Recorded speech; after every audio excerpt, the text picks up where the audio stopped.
going on, folks? Welcome back to another one of my creature design videos for my personal world building project I've been working on. I believe this is the 8th episode in the series so far, so if you're new here and haven't seen any of those, be sure to check out the Bestial playlist I have up on my channel. So for this video here, I came up with 2 new creatures, one of which you can see here. My idea for this design was to combine aspects of praying mantises and a samurai, as you can see from the references I was using during these initial sketches.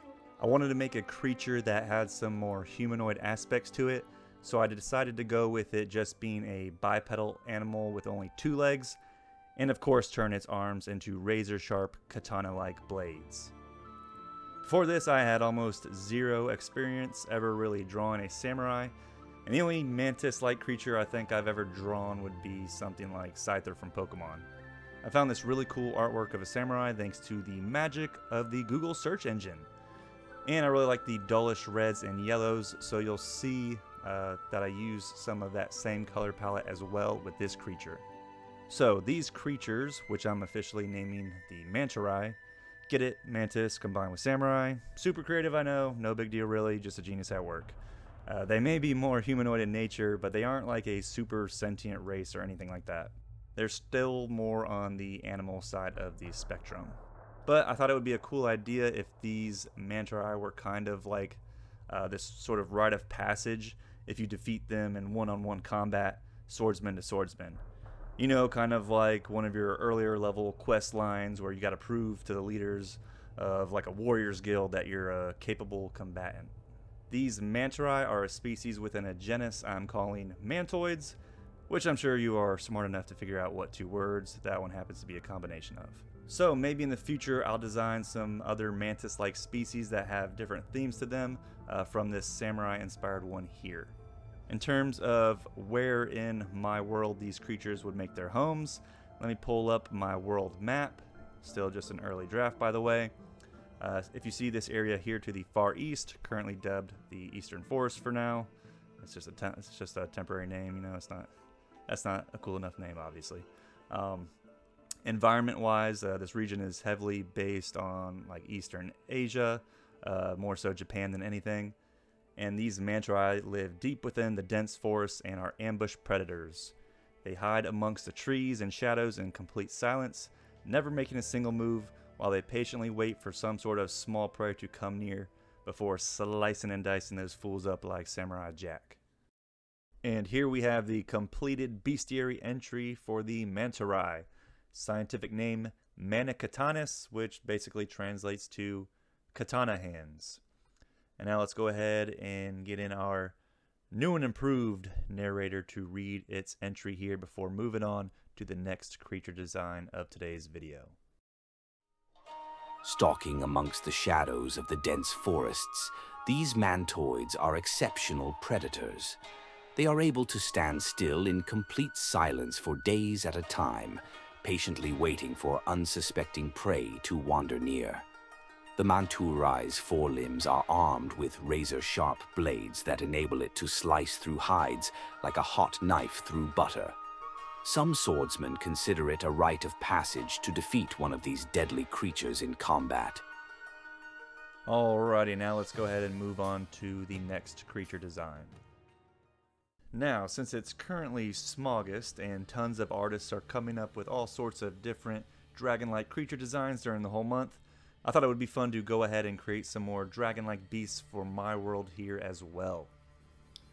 This one in particular will be a drake, so a wingless dragon basically. As you saw from the references, I based its design concept off that of a warthog. If you happen to see one of my previous videos where I came up with the dragon concept that I based off of a muskox, you'll know that I like taking less traditional approaches to my dragons and instead base their designs around animals you might not think about. And then another idea that ended up popping into my head when I was drawing this dude was that it would be cool to have it be an animal that branches off from a similar ancestor to that of the behemoth I designed in the very first video of this series of mine. It's almost like this middle ground between that big old beefcake and the coastal drake that I made a video for as well. Now, even though these beasts look super intimidating, they aren't like these giant apex predators or anything. They act very similar to things like wild boars in a sense. They will sometimes roam around in small groups, mainly just using their powerful forelimbs and massive claws to dig up roots and vegetation and large insects. They will also sniff out and hunt small ground nesting animals on occasion. They're very much opportunists and will eat almost anything that's edible. Though they wouldn't typically hunt humans or other races, they will attack if they feel threatened, and trust me, you don't want to get gored by those tusks. Also, since they share a common ancestry to the behemoth, I wanted these brutes to live within the same regions as them. If you take a look here on the map, they roam around this general area here, which I've named the Valley of the Beast, because it's like this one particular biome where there is the most concentrated grouping of large megafauna. It's like this perfect biome that's a center point between the vast savannas to the west, the arid steppes and deserts to the east, and then the dense marshlands to the south. The continent in general is heavily inspired by like African and Middle Eastern ecosystems. For the color palette, I just color picked from this warthog photo and then kind of gave it a pattern that was a blend between the behemoth and the coastal drake, just to further exemplify its relation to those creatures. Now, I don't know how practical it would be to have one of these things as a mount, but since the region they are from is also the same as the orcs, maybe they could be domesticated in some sense by those orcs, just like we do with pigs in our world. It would be pretty badass to see like an orc beastmaster with one of these drakes. And here we have the completed bestiary entry for the Barbarous Drake. Scientific name Dinodracos barbarus. Dinodracos translates to terrible dragon or terrible drake in this case. Barbarous comes from barbarian, like savage, foreigner, whatever. So let's go ahead and summon in the old narrator here before we wrap this video up. These bestial-looking drakes share a common ancestry to that of the towering behemoth. They roam in small groups throughout the valleys and marshlands and are known to have a short temper. These omnivorous beasts use their powerful forelimbs and giant claws to dig up roots, insects, and vegetation throughout much of their day. Though they typically only prey on small, ground-nesting animals, the barbarous drake has been known to scavenge off large carcasses when the opportunity presents itself.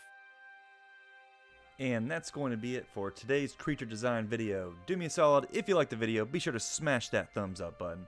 And also, if you haven't already, be a pal and subscribe to the channel if you like the work I'm doing here.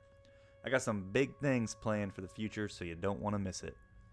And all the artwork I make here on these YouTube videos get dumped onto one of my Instagram accounts, so go and check it out in the description box below.